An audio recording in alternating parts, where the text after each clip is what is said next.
Ito ang Presidential Broadcast Service. Radyo Pilipinas. Radyo Publiko Ng bagong Pilipinas para sa bagong Pilipino. Naghahatid ng mahahalagang balita at impormasyon na guugnay ng pamahalaan sa sambayanan. Tulay sa himpapawid ng serbisyo publiko. Radyo Pilipinas. Radyo Publiko. Ang boses ng Pangulo. Sa Iloilo, Radyo Pilipinas. 585 AM. Oras sa Radyo Pilipinas, Philippine Standard Time, las 9:05 sa aga.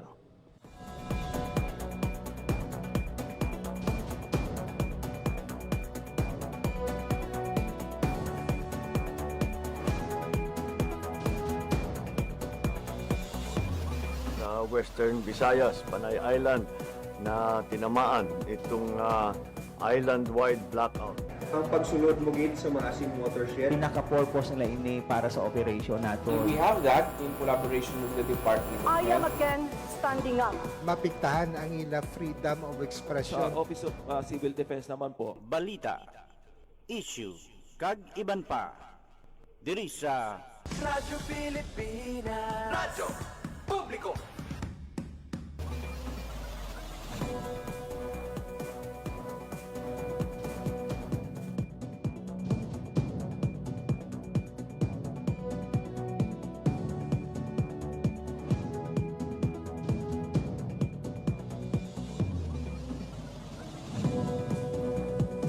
Mayogaga Pilipinas, Mayogaga Western Visayas, syudad kag probinsya sang Iloilo kag kutob sa malabutan sang amon pagserbisyo.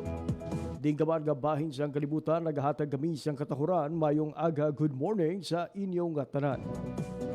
Mga biyan, welcome sa isarmang edisyon sang pagpakalagad sang programa Balita, Issue kag iban pa. Adlaw na kita karon sang Martes, Marso 24 tuig 2026. Ina na ang ika-4 sa 5 tanan ka Martes karon nga ika-3 nga bulan sang tuig 2026. Sa kinada mga biyan, mangingkapod ninyo tub-tub, alas 9:55 subong nga aga, ako ang inyo alaga, JP Hervas.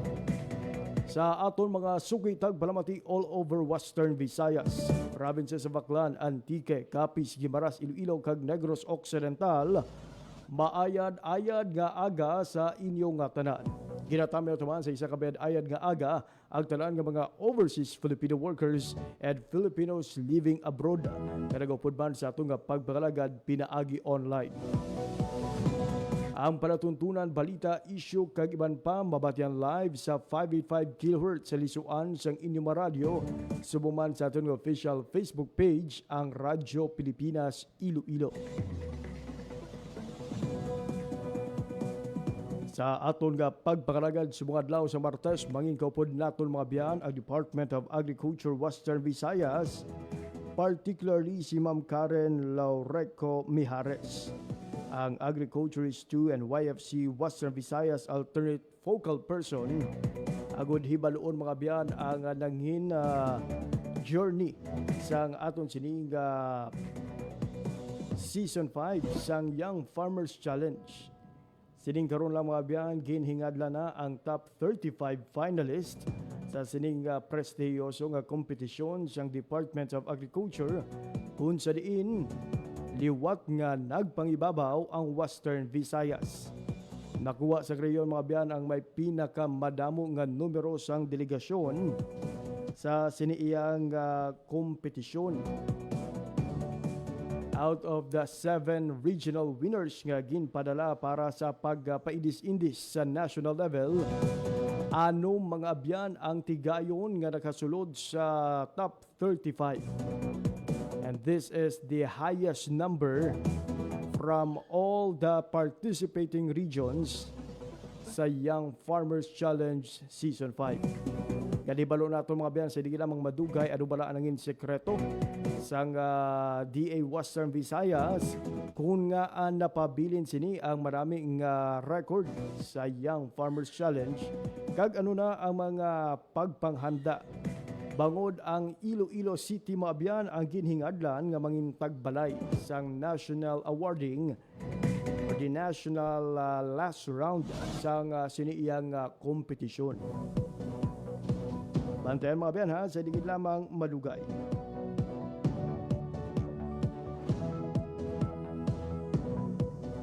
Oras sa Radyo Pilipinas, alas 9:09 sa aga. Mag-check ana kita sa latest update sa lakat sang panahon. Hibalo naton with Pag-asa Iloilo mangin paniyempo sa mga adlaw sang Martes. Kaga may pagbag-o bala sa extended weather forecast sang Pag-asa sa aton nga atubang no sa mga idadlaw malapit na lang ang Semana Santa.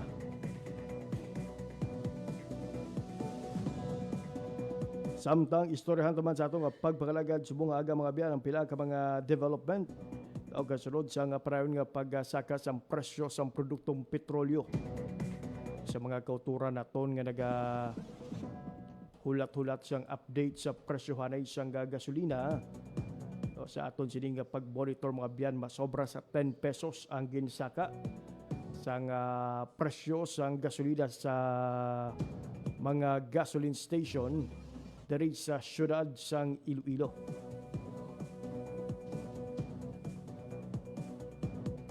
Pero for the meantime mga biyan, magakuha na kita sa latest update sa lakat sang panahon. Hibalo nato ng latest sa Pag-asa Iloilo with Ma'am Leonor Silvestre sa piyak nga linya. Ma'am Leonor, good morning. Muna ang ating latest weather update para sa dakaron nga adlaw sang Tuesday, March 24, 2026. Sa subong wala man kata may gina-monitor na LPA kung bagyo sa sulod or sagwa sang ating Philippine Area of Responsibility samtang easterlies ang nagaapekto sa bilog nga pungsod. Diri naman sa Western Visayas, generally fair weather man kita, pero wala man natin nga nadula ang mga posibilidad sa mga isolated na mga pag-ulan, pangalat sa panag-oob dugas sang easterlies. Mahina, tubtub makasarangan naman ang hangin natin nga maghalin sa direksyon northeast nga magadala sang makanay tubtub makasaran nga pagbalod sa aton kadagatan. Forecast temperature natin generally nasa 23 to 31 degrees Celsius. Ang adlaw na butla kaginang alas 5:52 kaginang aga kag magatunod ini alas 6 karon sa hapon. Kag muna ang aton latest weather update halin diri sa may Iloilo Doppler Radio Station. Ako si Leonor Silvestre, madamo gid nga salamat. Ma'am Leonor, may we know ma'am sa mga kultura naton nga magamat-amat nga biyahe subong iya nga semana para sa nagilapit nga Semana Santa. Kamusta naman ang aton sining extended weather outlook kaga subong man ang hulag sa aton sining nga kadagatan? Well, as of now, sir, base sa atin nga extended weather outlook, generally fair weather man kita, sir, for sa Friday, sir. Then ang ating kadagatan, sir, nasa light to moderate man, sir. Ayun. Ma'am Leonor, again ma'am, pila gani ma'am ang forecasted heat index naton subong adlaw sang Martes? Well, ang forecasted maximum heat index natin sa dakaran nga adlaw, sir, ay yara sa may 38 degrees Celsius, sir. 38 degrees Celsius. Ma'am Leonor, madamo giga salamat sa imo sining nga oras kag impormasyon. Welcome, sir, ka good morning sa inyo sa liwat. There you have it, mga biyan, latest update sa lakat sang panahon gidulong sa aton sang Pag-asa Iloilo with Ma'am Leonor Silvestre sa pihak nga linya. Ang oras sa Radyo Pilipinas, alas 9:13 na sa aga. Radyo Pilipinas. Radyo Publiko. Radyo Pilipinas.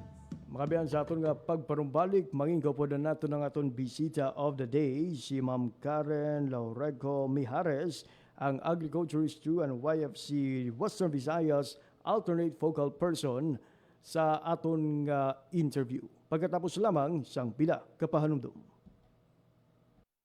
Mga kabataan, si Dingdong to. Meron akong tips na gustong i-share tungkol sa dapat nating gawin matapos ang pagputok ng bulkan. Kapag pinayagan ng makauwi sa inyong bahay, for sure, sunod-sunod na ang utos ng mga magulang natin yan.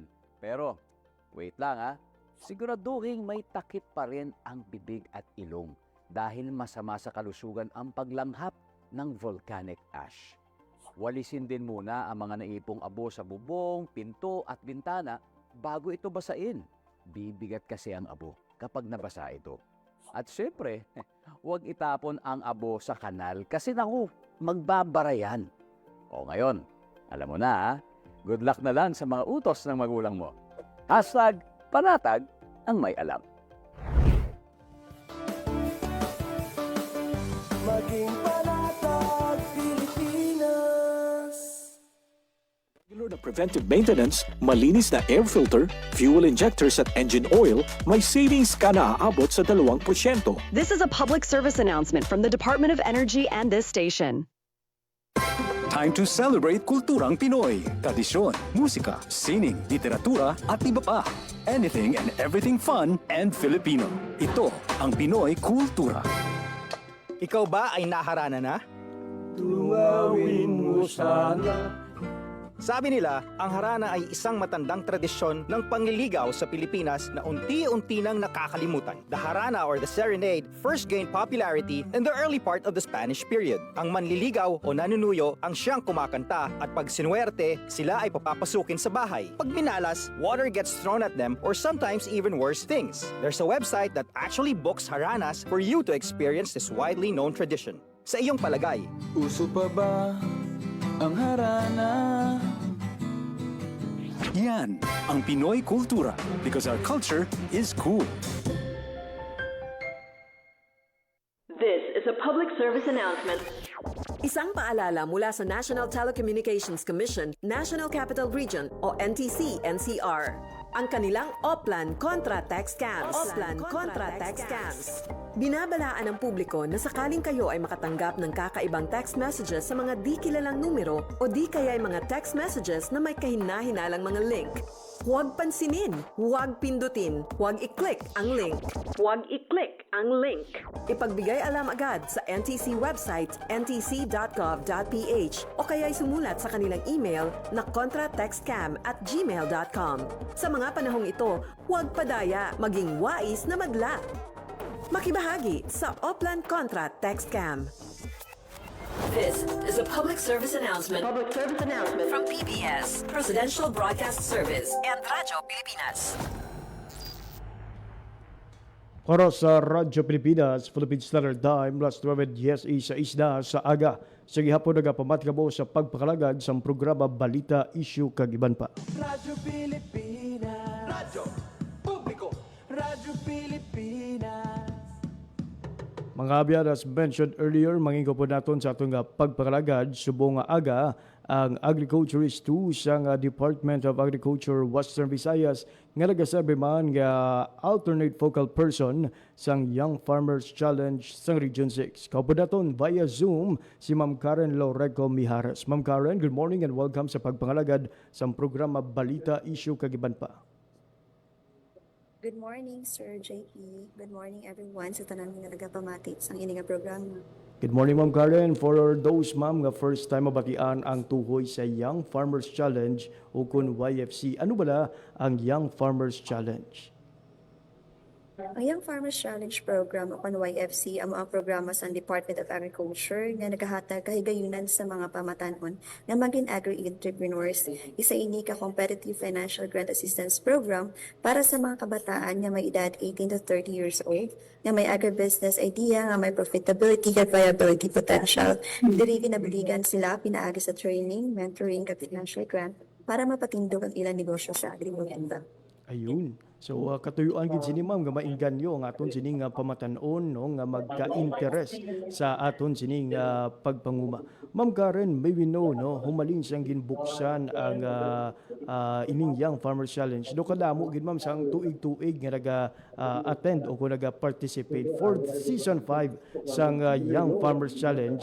May we know ma'am pila ang nagpasakop sa sining programa? Para sa YFC Season 5 sa Western Visayas, may 60 kita ka BMC entries, kag 87 ka youth applicants nga nagapakita sang nagaduga nga entries sa agribusiness. 48 sini ka enterprises ang nakabaton sang 80,000 startup capital sa provincial level, kag 7 naman ang nakabaton sang 150,000 sa regional level, kag nag-compete sa national level para sa duga nga 300,000 grant. Wow. This is ma'am the highest nga numero sa participants naton humalin siyang nagsugod ang Young Farmers Challenge. Indeed man, ang pinakayas namon gani is last 2022 we had more than 122 applicants with 80 enterprises nga nagdaog. Ayun. Kay sa season 5 nag-down kami sa 48 enterprises nga target. I see. But 87 is still a strong number, ma'am, no? Nagapakita sa kung ano ka-interesado gid ang aton nga mga pamatanon sa pagpasakop sa sining kompetisyon nga ginahatagan pondo gid sa Department of Agriculture. Yes, Sir GB. Kasi for the past 5 years, isa kita sa Western Visayas ang permigid nakahit sang target sa tanan nga mga regions nationwide. It means nga damogid ang interested nga youth diri sa Western Visayas sa agribusiness. And ma'am, with this number, kamusta so far ang inyo sining monitoring or assessment sa ila? Kiti kada tuig, no, ara gid kamo hands-on sa pagpili sa aton sining mga national level awardees or sa aton sining national level finalist. Ano bala ang mga nakit-an ninyo subong, how would you assess sa ila sining nangin performance? So far, ang Region 6 ang may pinakadamo nagadaog sa national level. Kag hinamonitor man ini namon ang ilang mga performance ang ilang pag-implement sa ilang enterprises. For the season 5 sa pito naton ka interest sa Western Visayas sa national level nga phase 1 online pitching, anong gid ang naka-qualify para sa phase 2 business pitching pagahiwaton sa April 20 to 21, 2026 diri sa Iloilo City.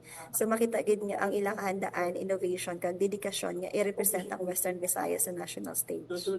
Aside sa mga powerful nga mga proposal or the business pitches nga gina-presenta sa aton sini nga mga kauturan nga nagapasakop sa sining Young Farmers Challenge, isa gid sa ginakabig man nga rason sang ila sini nga kadalagan ang suporta sang Department of Agriculture Western Visayas. Speaking of that, ma'am, paano bala ginapreparar sang inyong ahensya ang mga tagdaog sang region para sa national level? Ang sekreto gid sang YFC Western Visayas amo ang masensin nga preparasyon. May mentoring kami, coaching sessions, mock pitching, kag pag-refine gid sang ilang mga business models. Ginatutukan gid namon ang quality sang ilang BMC kag presentation skills. Amo nga nakasulod ang amon ang anom sa pito sa top 35. Kay grabe gid ang support sang Western Visayas, sang YFC Western Visayas sa ila. Kag of course, nang effort man ang mga kabataan naton nga very competitive. To give us an idea, ma'am, no, kung paano sila gina-prepare right after the regional level nga round, ano ang next step sang inyo sining opisina? How frequent kamo nga nag-conduct sang one-on-one or group lecture with the finalists sang aton nga rehiyon? Actually, we conduct after the regional level competition. During the regional level awarding, after that, nagkanda kami one-on-one nga coaching sa ila sa pag-refine sa business model. And then we invited also our partners sa DTI to share also kung paano ang best nga mga pitching techniques. And aside from that, we have also one-on-one coaching via online, since online ang sa phase 1. So may mga mock pitching gid kami before the actual competition, and also simulation pitching where we practice answering questions and also exposing them to different trainings and seminars para mas ma-expose pa gid ang aton nga mga representatives. Ayun, grabe gali ang preparasyon, no? And in partnership pa with the different agencies ang aton sining gobyerno, particularly sa Department of Trade and Industry. Ma'am, sa mga kauturan naton na mention ko ina, we are done with the phase 1 sa national round, and we are expecting mag-move pa, no, sa phase 2 ang top 35 finalists naton. Ano bala ang lauman naton sa phase 2 sa sining last round, kag paano nyo naman ginapanghandaan ang ining last nga game kumbaga sa aton sining top 35 finalists?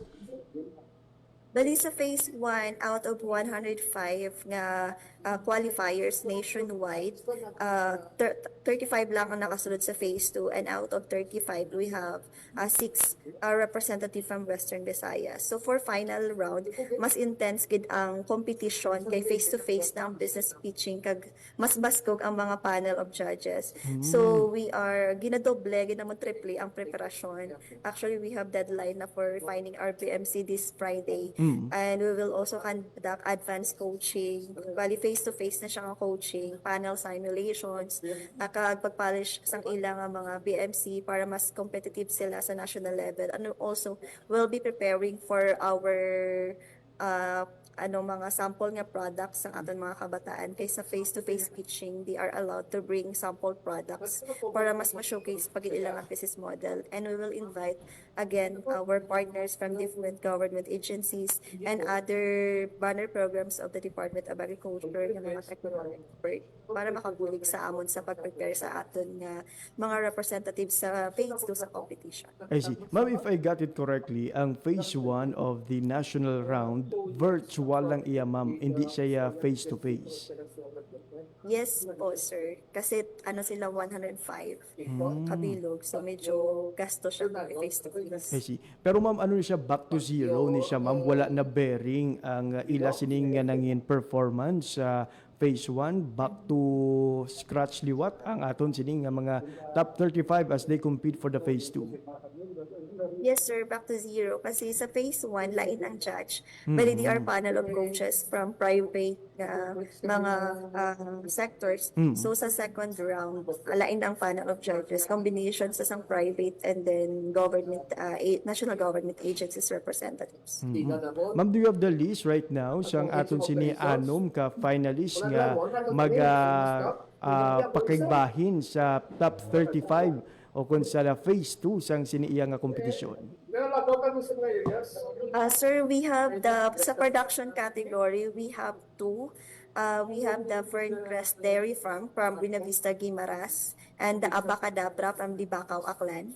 And the food processing category, we have Sirit Kuriit Food Products from Bugasok, Antique, and the Badana Kingdom Food Products from Languinaw, Iloilo. And from for the non-food processing, we have K&L Ecofeed from Negros Occidental, Pontevedra Negros Occidental. Kasi sa season 5, ang Negros under pa sa Region 6. And for the digital agriculture category, we have Agri-BNV from San Lorenzo, Gilas. Ma'am, isa na sa mga natalupangdan ko kay diverse, we have representatives coming from various provinces sa Western Visayas, including Negros Occidental for Season 5. And isa sa mga natalupangdan ko, duha this time ang finalist naton from the province of Guimaras. Ano ang significant ka result nga ini, ma'am? Actually, sir, we have a very good entries this year. We have very strong business models na nakigbato. That's why anom gid ang nakasulod. For the province of Guimaras, they're very strong. The Ferncrest Dairy Farm is already an NDA license na dairy farm sa Guimaras, and the Agri-BNB is developing an app about farm tourism. So, it's very interesting and very exciting ang ilang mga business models. Grabe, no? Amo na nagli-establish man ang iban nga mga contestants or the qualifiers sa siniiyang Young Farmers Challenge. Ma'am, na-mention mo kaina nga may ara pa sa mabaton nga additional grant, no? Pwede ko magsabi, ma'am, it's 300,000 sa national winners naton. Ano, ma'am, ang aside sa sining monetary nga benefit, ano pagid ang mga premyo kag mga oportunidad nga nagahulat sa aton mga national winners?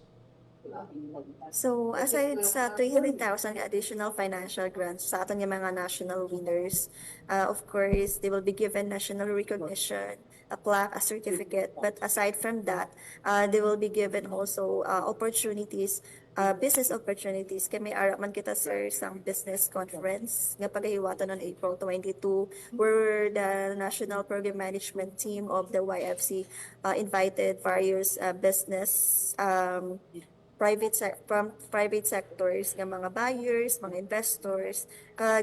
Ini sir nga bulig wala nang nagatapos sa awarding. We also help them sa mga trainings, exposure sa mga trade fairs and other sir na pitching competition in the international stage. Ginadala man sila namo. Wow. Ini nga dako gid siya magulik kag stepping stone ni siya para mas mapabaskog pa ang mga agribusiness ang ato ng mga kabataan. So hindi basta-basta ang mga oportunidad nga nagahulat sa mapilian nga mga national winners ang sining Young Farmers Challenge Season 5 no. Aside sa financial grant, may ara pagid sang additional exposure for a wider market reach sang ila sa diya nga produkto. Ma'am, kung hindi ko magsala, aside sa startup naton, may gina compete pagid nga mga former kung ginakabig nga alumni na sang YFC. And kung hindi magsala, there's also a category involving sa mga universities or higher education institutions. Magadungan man ni sila ma'am sa hiwaton nga final round and awarding ceremony. Yes, sir. We have, aside from the startup, ang anom is under startup component lang na siya. We have also this upscale component where ang mga previous YFC awardees ang nag-compete. May ala kita representative, ang top one is Anitas from Calibo, Aklan. They will have a chance to win additional 500,000 capital sa national level. And we have also this intercollegiate component.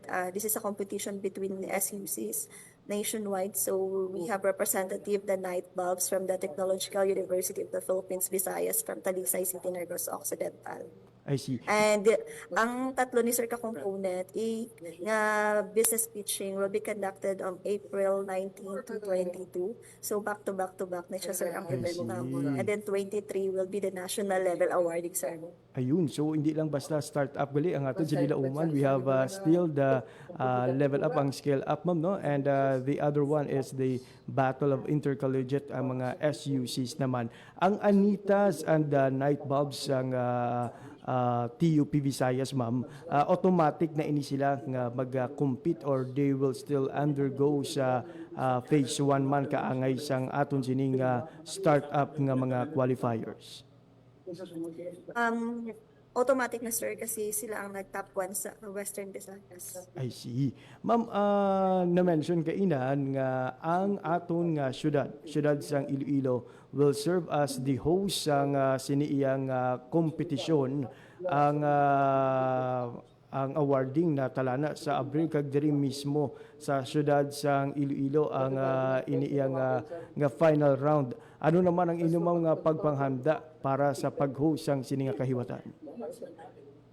Ang amon opisina sa Department of Agriculture, Regional Field Office 6 nag-aubra sa maayong coordination halin sa venue preparation, logistics, accommodation, kag seguridad sa mga participants. Ginasiguro namon nga maging organisado kag maging successful ang event.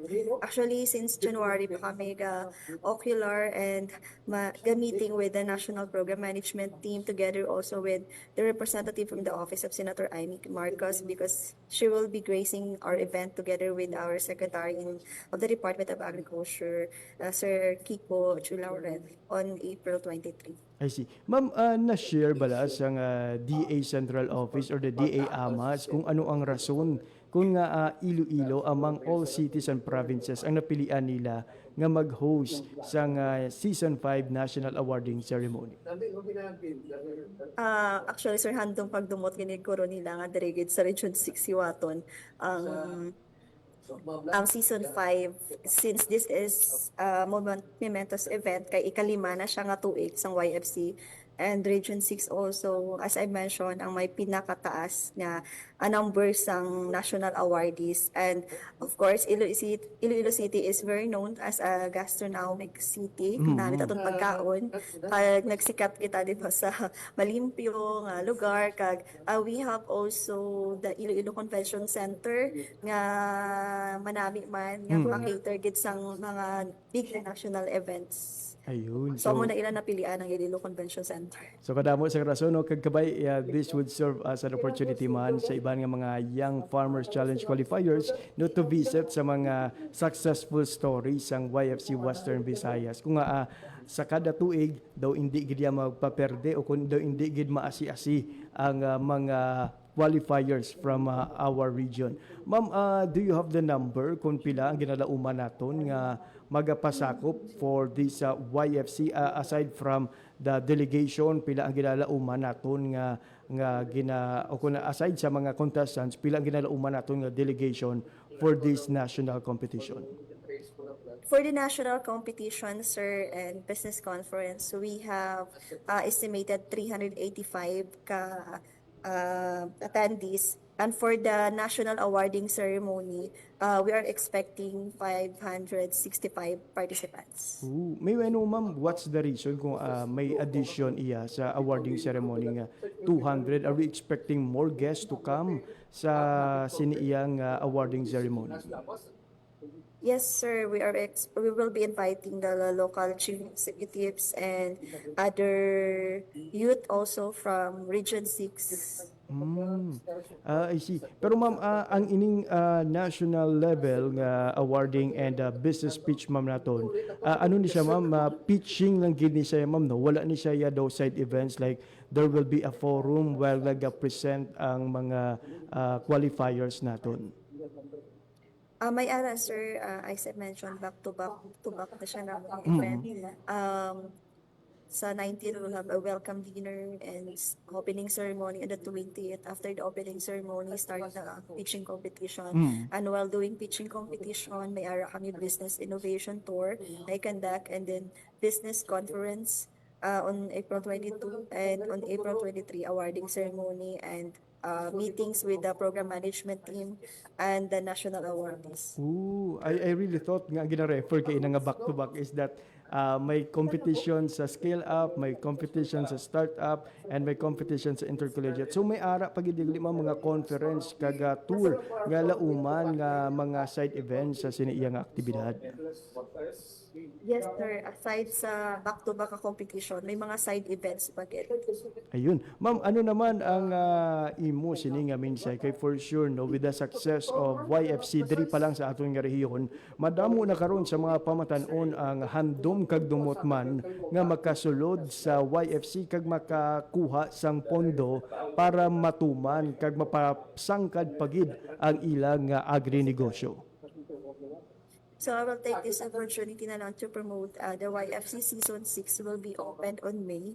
So dapat ang aton nga mga kabataan ma-join gid sa ini nga programa kay ini nagahatag kay gayunan nga mapakita ang ila talento sa agrikultura, makabaton sa kapital ag makapatindog sa kaugalingon nga negosyo. Hindi lang ini competition, ini isa ka oportunidad para sa ilang palaabuton.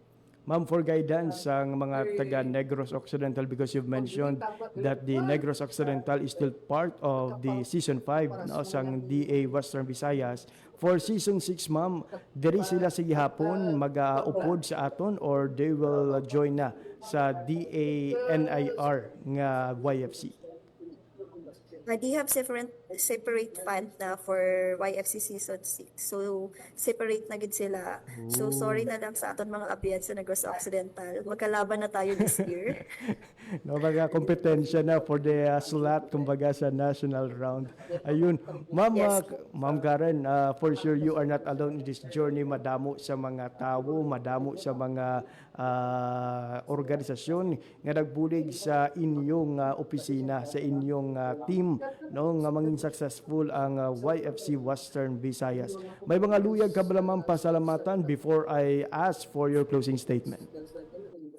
So nagapasalamat kami sa tanan nga partners, labi na gid sa aton nga YFC program sponsor nga si Senator Amy Marcos, ug ang mga LGUs, national agencies kag mentors, ag labi na sa aton mga kabataan nga padayon nga nagasali kag nagakontribute sa pag-uswag sa agrikultura diri sa aton rehiyon. And lastly, Ma'am Karen, ang imo sining closing statement, mensahe nimo sa tanan nga mga pamatan-on, especially sa mga pamatan-on sa Western Visayas nga perhaps nagaduha-duha kung may oportunidad ba lang nga nagahulat sa pagsulod sa agri-negosyo. Sa mga nagalantaw ang nagapamati mga kabataan, subong hindi na kamo magduwa-duwa, join na kamo sa YFC. Kaya ang YFC hindi lang para sa subong, kundi para sa palabuton sang agrikultura sang Pilipinas. Padayon kita nga magbuligay agud mapabakod ang sektor kag mahatagan sang mas maayong kagayunan ang masunod nga henerasyon sang mga mamumuma. So madamo gid salamat Sir JP kag sa tanan nga nagalantaw kag nagapamati kag maayong adlaw sa tanan. There you have it. Madamo gid salamat Ma'am Karen Laureco Mejares, ma'am, for your time, information and hatag sa Radyo Pilipinas, for your works and words para sa bayan. Madamo gid salamat. Happy Women's Month kag padayon. There Ma'am Karen Laureco Mijares daw nga aton sining bisita of the day gikan sa Department of Agriculture Western Visayas and the alternate focal person sa Young Farmers Challenge Western Visayas. Ang angot sa ila sini mga abyan nga pagpanghanda para sa national level sang kompetisyon nga natala na hiwaton sa Abril diri mismo sa syudad sang Iloilo.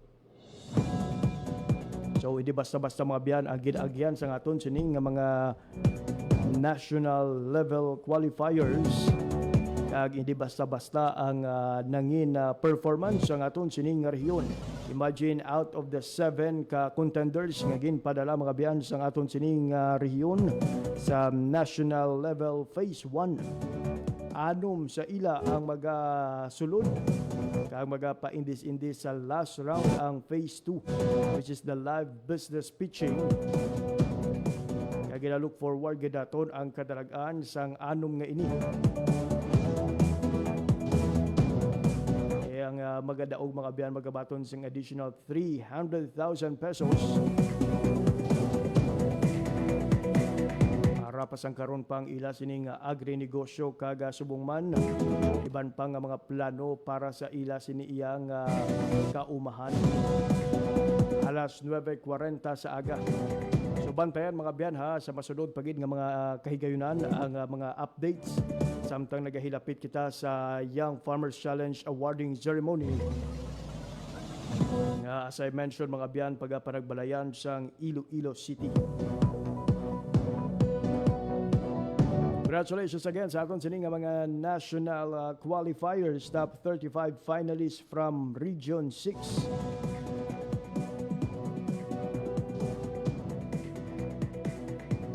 Hindi kinalakipan mga biyan sang abacadabra sang Aklan na dagpangibabaw sa production category sang kompetisyon. Kaupod nila ang Ferncrest Dairy Farm sang Guimaras. Sulod man sa food processing category ang Banana Kingdom sang Iloilo kag ang Sirit Kuriit sang Antique.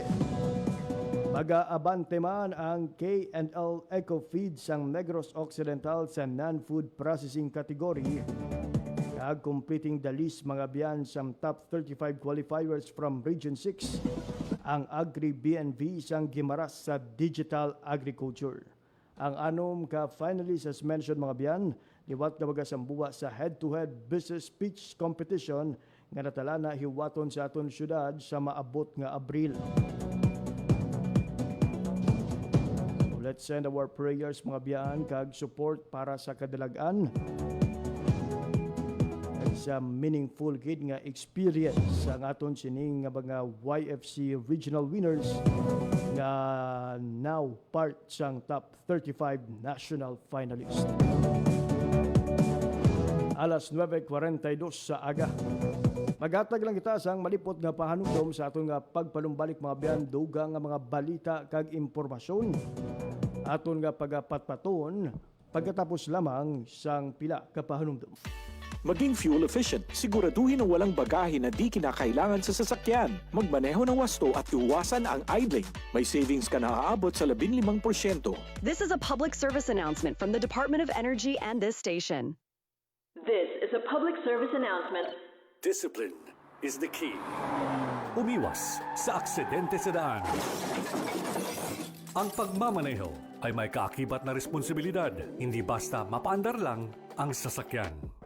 Kilatisin ang sarili, ang kahandaan sa manibela, siguruhing inyong konsentrasyon ay hindi magagambala. Importante rin na ating laging isipin, init ng ulo ay huwag pairalin, bagkus kaligtasan ng lahat ang siyang dapat unahin. Isang mahalagang paalala mula sa Presidential Broadcast Service at Radyo Pilipinas, Radyo Publiko, 738.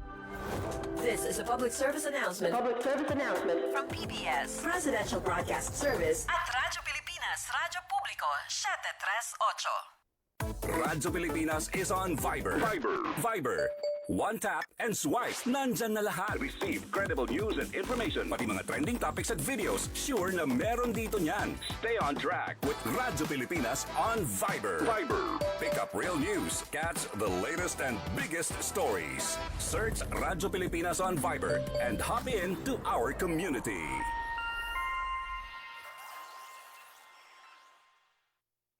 Time to celebrate kulturang Pinoy. Tradisyon, musika, sining, literatura at iba pa. Anything and everything fun and Filipino. Ito ang Pinoy Kultura. Iba ang musikang Pilipino, or more popularly known as OPM. May OPM na makabago. May OPM na makaluma. May OPM na rock. May OPM na rap. May OPM na mabagal. Agad magaganda ang mga Pinay. May OPM na mabilis.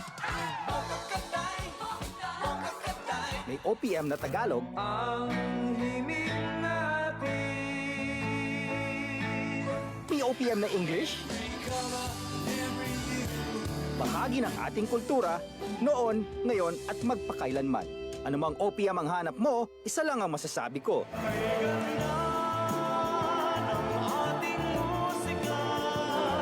Yan ang Pinoy Kultura because our culture is cool. Oras sa Radyo Pilipinas, alas 9:45 na sa aga. Sa gyapon nagapamati ka po sa pagpakalagad sa programa Balita, Issue, kag iban pa. Radyo Pilipinas. Radyo Pilipinas. Radyo Publiko. Radyo Pilipinas. Good news sa aton sini nga mga dairy farmers sa Western Visayas bagod sugura na sa National Dairy Authority o kon NDA ang pagtukod sa Western Visayas Feed Center nga nahamtang mabiyan sa ginubatan Yulo Sena, Iloilo. Katiwan sa sining nga proyekto nga panubuon ang presyo sa mga ginabaligya nga mga feeds. Mapasangkad pa ang support services sa mga magagmay nga dairy farmers kag mapataas ang milk production sa aton nga rehiyon. Sa nauna nga interview sang inyo alagad kay Sir Boyet Vicente Bitolanamisa III, Acting Department Manager sang NDA Western Visayas, ginpaatag sini nga sa oras nga mangin operational ang sentro ginalauman nga makaobra ini sang corn silage kag pelletized concentrate nga mangin available sa merkado kag mas barato kung ipaanggid sa mga commercial feeds. Dugang pa ni Sir Boyet Bitolanamisa, ginalauman man ang nga bagasaka sa 12% ang numero sa mga dairy animal sa rehiyon. Magluwal sa feed center, nagatukuron man mga biyan sa 3 hektarya nga duta sang Yulo Sena Municipal Government ang Western Visayas Regional Office sang NDA nga ginalauman magapadasig sang pagdulong sang technical assistance, training kag enterprise support sa mga dairy farmer.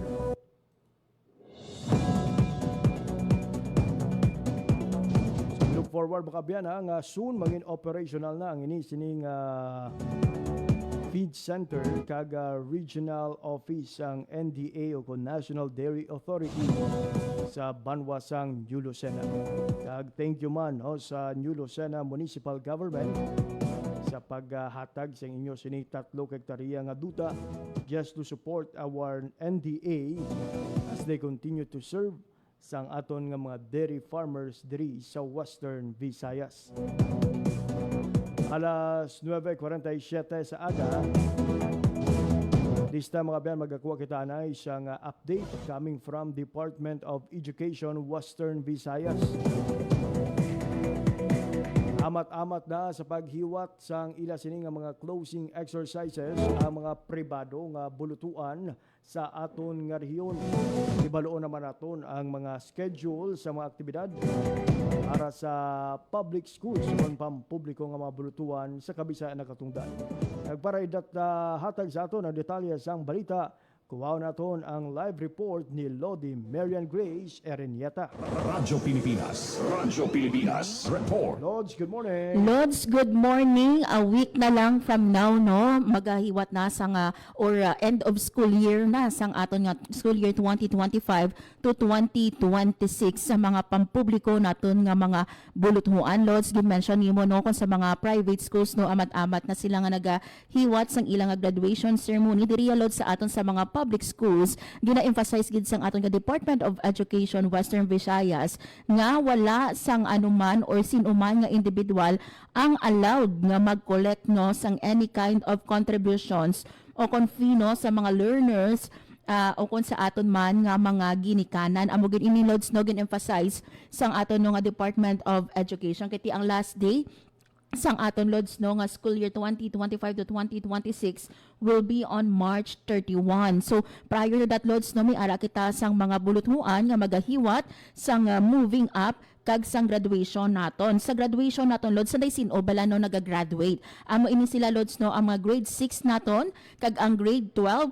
Samtang ang moving up naman naton amo ini sila ang kinder kag sa aton nga grade 10. So kakabilugan Lods no may ara kita sang numero moving up no sa kindergarten to grade 5 yara sa 476,000. Sa moving up naman nato no grade 7 to grade 9 more than 250,000. Kag sa moving up naton sa grade 11 may ara kita sang more than 85,000 for a total of 821,000. Samtang Lods no sa aton nga graduation may mag-graduate kita Lods no nga masobra sa 170,000 ka mga learners. Sa grade 12 no grade 6 may ara kita sa more than 83,000 while for our grade 12 may ara kita Lods sang masobra sa 86,000 nga mag-graduate nato no nga mga grade 12. So gina-emphasize gid no sang aton nga Regional Director Cristito Eco nga dapat Lods no gamiton ang MOOE funds sang aton nga mga buluthuan sa galastusan sa aton nga mga for example abi sa mga sound system o kon design no sa mga stage naton kag ginabawalan gid Lods no ang magkolekta sa aton nga mga ginikanan o kon mga learners Lods. Lods, bawal ang magkolekta pero hindi man kumbaga prohibited ang mga ginikanan kung gusto nila iya voluntary maghatag sa nga kung ano da nga mga amot o kung kontribusyon para mangin madinagon ang graduation. Correct ina Lods no wala ginabawalan ang mag-donate like for example kung niara bi kita mga alumni sa aton nga mga schools nga tiluyag nila yang ang mag-graduate no sa subong nga tuig manami or bongga although nga discourage kid Lods no ang bonggahan extravagant no nga moving up o kung graduation pero for those no nga mga alumni nga willing nga Lods nga mag-donate okay gid pero wala dapat sang collection policy. May nakita kita post nga sa isa ka community sa diri sa aton sa Iloilo Lods no ang gapamangkot or may gapayag dito nga may ara kuno sang collection sa ilang schools no luyag naton klarohon no nga wala dapat sang bayran ang mga ginikanan naton kag gina-encourage gid no ang hindi extravagant bala Lods no nga paghiwat sang aton nga graduation o kon moving up ceremonies. Ayun. Lods, badamo gid nga salamat sa imo sining nga balita. Report gikan sa Department of Education Western Visayas para sa Bagong Pilipinas, Marian Grace Aranyata, Radyo Pilipinas, Radyo Publiko. Radyo Pilipinas. Radyo Publiko. Radyo Pilipinas. Oras sa Radyo Pilipinas, Philippine Standard Time, las 9:52 sa aga. Pwede kita sang oras kinabilin sa aton sininga pagpakalagad. Diri na gilamang kutob atong edisyon sa mga adlaw sang Martes, Marso 24, tuig 2026. Lup na kita liwat sa masunod pang kahigadan sa pagpakalagad sang balita issue kagiban pa. Sa kalagid lamang sa akon mga katuwang technical, Mr. Alan Defante sa studio, kag Mr. Jeffrey Bitita sa transmitter. Mabiyan ako naman ang inyo nangin alaga JP Hervas. Madamo nga salamat sa inyo nga pagpamati. Maayong aga, Pilipinas. Balita, issue, kag iban pa. Diri sa Radyo Pilipinas. Radyo Publiko.